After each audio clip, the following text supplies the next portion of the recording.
Although there are many attractions for guests of all ages to enjoy at the Dickerson Park Zoo, the Giraffe Observation Deck stands as one of the most popular. The reason for this popularity? Well, Mike Crocker, director of the zoo, has his own theory. Well, people like interactive things when they go to the zoo. Kids like playgrounds, things they can climb on, crawl through, that sort of a thing. And now that all includes getting up close to animals and being able to touch them or feed them. It doesn't get much more exotic than being up on eye level feeding something as unique as a giraffe. So it's always a very popular feature.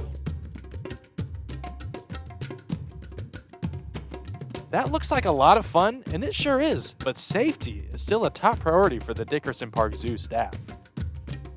When we first opened this deck, we discovered that the spacing between the horizontal poles was too wide. So what we ended up having to do was to actually change the spacing, because we found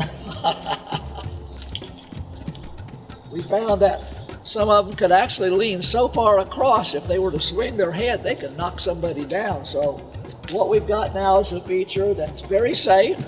People can reach through and feed the giraffes, but they cannot stick their head and neck through and get a good reach across the deck to where they can hurt somebody.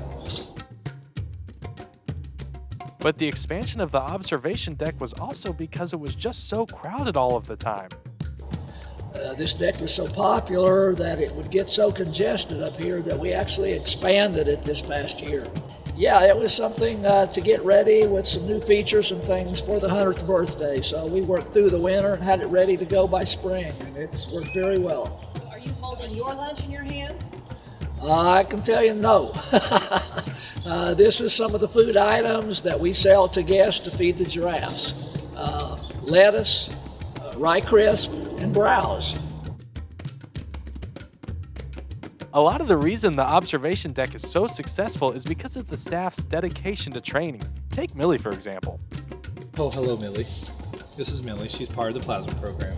She is one of our giraffes that's trained to do the most things. She is trained for voluntary blood draws. When I say voluntary, that means we don't have to use any restraints of any kind. She'll walk up and let me draw blood from her jugular vein on cue. As long as she's getting treats, she's pretty okay with standing here and letting me do things. She's also trained for injections. As long as it's not a big injection, if it's just a couple of mils of injection, she'll stand there and let me do that as well.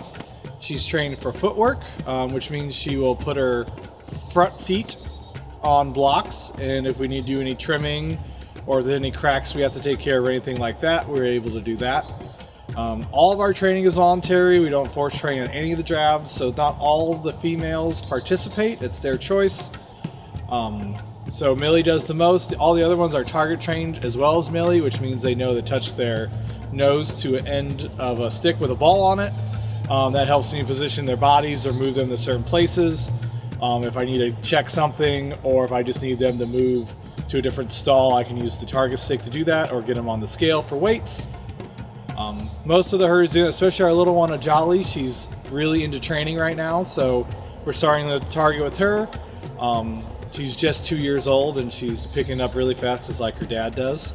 So hopefully we'll be able to get more in the coming year with her done for training. But giraffe training doesn't always come easy. The crew utilizes many techniques in this process. So we introduced the target stick to her. When we do that, we just hold it while we feed her treats. We use Wassa rye crackers when we do that. It's just it's human edible crackers that we get that the giraffes really like. So they always come back for that. So we get her first used to eating crackers, making sure she likes that as her reward. She does, like everybody else does. And we'll just feed her with the target stick in our hand, and then feed her closer to the target stick, and then eventually get her to bump her nose on it, and then we'll bridge, which we use a clicker. So she'll touch her nose, we'll click, and then we'll give her another treat after that, and just continue that process till she eventually figures out, I get a treat for touching my nose to this. And then once she realizes that, then she's able to follow it better, and she'll move. When she sees it, she'll move for it and then know that's what she's supposed to do. She picked it up really fast. It only took a couple sessions before she picked it up. Even with such comprehensive training, progress happens at different speeds. So it depends on what it is. Target training usually goes pretty fast because they picked that up. Blood draw or injection training, it took Millie over a year to get really good at that. We had some setbacks along the way. Sometimes if they have a bad experience or something they weren't ready for, you have to start completely back over again. Now with her, that is completely set in, so we don't have to keep it up as much, but we do try to practice doing blood draws. With her, we do plasma draws with her as well, which is just an extended blood draw. It's 250 mils of blood instead of just like 30 mils of blood for a common draw. So we get her used to that as well. Grady, he picked up blood draws really quick. He didn't care about getting stuck with needles or anything like that. So it only took him a couple months to get used to it. So it differs. And then our other girls want nothing to do with that. So it all depends on the giraffe.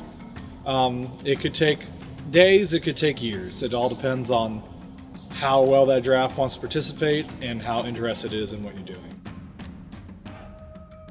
The training in blood and plasma withdrawals is especially important because the Dickerson Park Zoo Giraffe Blood Drive is nationally recognized and supports many other zoos across the country.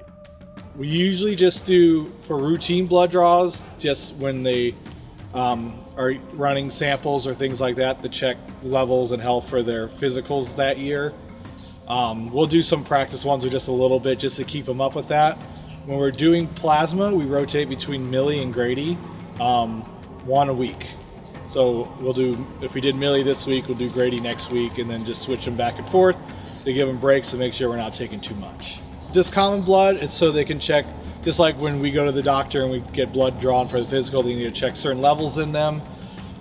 That's all stuff that does. I have no idea what the levels are supposed to be, so that's on them. I'll get them the blood and they can do the rest with it.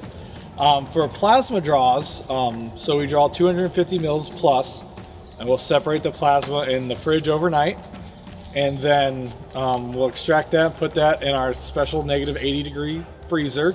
We take we store it, and then if anyone has a baby that's sick, a baby giraffe that's sick, or one that's being bottle raised, part of the new protocol for hand raising a giraffe is doing plasma injections that'll build their immune system to help give them a better shot of making it through bottle feeding, because they're not getting the antibodies they need from mom to develop their immune system. So the plasma will help them develop that on their own. So blood they send off right away usually. Plasma, it's right now they like it for 5 years, but it's called liquid gold, so we don't throw it away. Even if it's over 5 years, it might not be as effective, but it's not going to hurt to use it. So if say we're out and that's all we had, it's still going to be used. These measures taken by the blood bank are also furthering research in the potential for different giraffe blood types.